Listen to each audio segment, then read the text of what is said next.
व्याप्तं येन चराचरं तत्पदं दर्शितं येन तस्मै श्रीगुरवे नमः।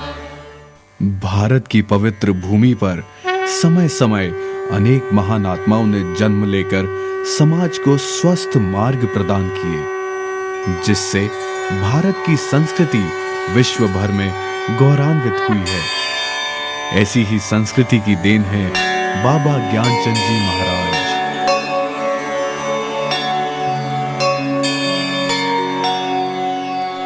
ओम अपेहि मनसस्पते अपक्राम परश्चर परो निर्वृत्या आचक्ष्व बहुधा जीवतो मनः भद्रं वैवरं वृणते भद्रं युञ्जन्ति दक्षिणम् भद्रं वैवस्वते चक्षुर्बहुत्रा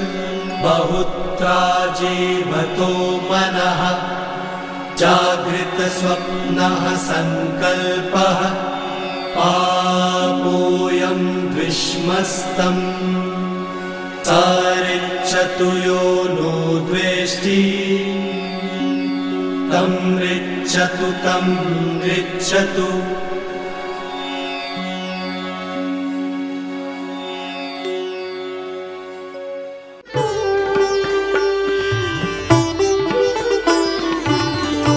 आपका जन्म सन 1914 पंजाब के एक छोटे से गांव बुजियांवाली में पंडित शंकर दास जी के घर हुआ। ये गांव मेहता चौक से मात्र 3 किलोमीटर की दूरी पर जिला गुरदासपुर में है। आपके जन्म से पूर्व एक अद्भुत घटना घटी, जिससे आपके पिता पंडित शंकर दास जी को अपनी मृत्यु का आभास हो गया था। एक सुबह ब्रह्म मुहूर्त के समय वे तालाब में स्नान करके घर की ओर लौट रहे थे।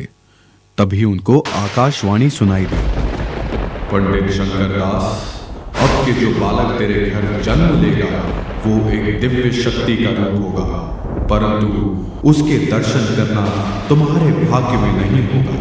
4 माह पश्चात पंडित शंकर दास जी के घर एक सुंदर बालक ने जन्म लिया। रब धरती ते आया चोला संता वाला पाया, रब धरती ते आया चोला संता वाला पाया। ओ प्रगट अंगने गंगा माँ अपना प्यार वखाया, ओ प्रगट अंगने गंगा माँ अपना प्यार वखाया। ए सब को तक वेग वेग के सबको तक वेग वेग के संगता दल पर माया। मेरे सतगुरु ने कीती अनेक कमाइया, मेरे सतगुरु ने कीती अनेक कमाइया।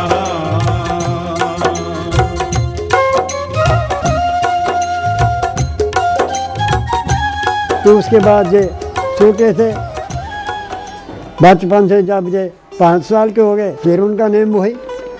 रात को सब ने सो जाना, उन्होंने चौके से उठा वहीं चले जाना तालाब के किनारे पर। जब वहाँ गए क्या देखा उन्होंने, 3 आसन लगे हुए हैं, 2 आसन खाली पड़े हुए, एक पर बाबा जी बैठे हुए।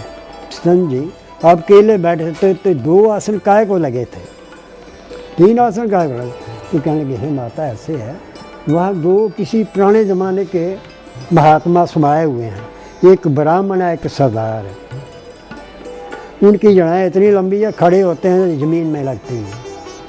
जब हम जाते हैं वो दोनों बाहर निकलते हैं, बीच में हमें बैठा लेते हैं, एक तरफ वो बैठ जाता है एक वो तरफ बैठता है, तो हमें ज्ञान की बातें सुनाते हैं। संत जी 5 वर्ष की आयु से ही भिन्न भिन्न रूपों में चमत्कार दिखाने लगे। संगतां ने पिंड वाले ने पूछा भाई बाबा जी साडे नगर का कोई किस तरह नुकसान होए नहीं? कह लगे भी जो मैं संख पूरा तुसीं सारे जिन्ने भी नगर दे हो ना, भावें कोई काम करते हो, हल बाउंदे हो, पट्ठे वढ़दे हो, मंझां चारदे हो, पिंड आ जाना। उस वे संगत ने सारे नगर ने पिंड आ जाना। पिंड आउण ते कोई नुकसान नहीं हुआ। उन्होंने मुस्कुराकर मुझे कहा कि ये ये नब्ज़ है ना, वो मेरी नब्ज़ देखो। मैं हेल्थ महकमे में काम मतलब ट्रेनिंग करती हूँ। तो मेरे गुरु महाराज जी ने उन्होंने जब मेरे को दिखाया तो उनकी कोई पल्स नहीं चल रही थी, नब्ज़ नहीं चल रही थी। तो जब दूसरी दफ़ा मैंने कहा आपकी तो नब्ज़ नहीं चल रही, तो वो जो मैं तो बच्चा थी, बच्चों जैसे मैं बात कर रही थी, उन्होंने मुझे दोबारा आगे हाथ किया, कहते अब देखो।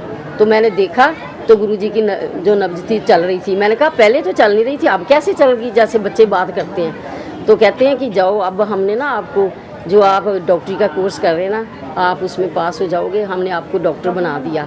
मैंने जो भी लिया अपने गुरुजी के दरबार से लिया।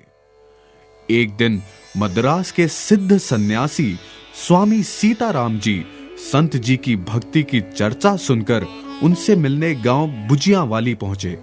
एक रमता जोगी था मद्रासी, वो घूमता घूमता आ गया। जिसमें इनके मामा के पास आया तो उन्होंने देखा, उन्होंने कहा कि हमारा भांजा ऐसे ऐसे है, बड़े वो मालिक के खेल दिखाते हैं,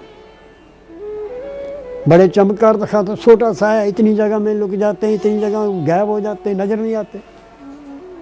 उनके मन में चाहा चलो छोटा सा बालक कितना होनार, उसको देखने की इच्छा होगी उनके मन में। संत जी की भक्ति समय के साथ साथ ईश्वर रंग में रंगती रही। दिन प्रतिदिन इनकी ख्याति दूर दूर तक फैलने लगी। लेकिन संत जी शुरू से ही एकांत प्रिय थे। संत जी का मानना था कि भक्ति एकांत में बैठकर ही की जा सकती है। इसीलिए गांव के बाहर एक कुटिया का निर्माण करवाया गया। तत्पश्चात संत जी माता जी व गुरु जी की आज्ञा से 16 वर्ष की आयु में उस छोटी सी कुटिया में अंतर ध्यान हो गए। इन वर्षों के दौरान लोग दूर दूर से हर रोज उस कुटिया के बाहर आकर भजन कीर्तन करते और वातावरण को सुखमय बनाते। छोटा बड़ा न कोई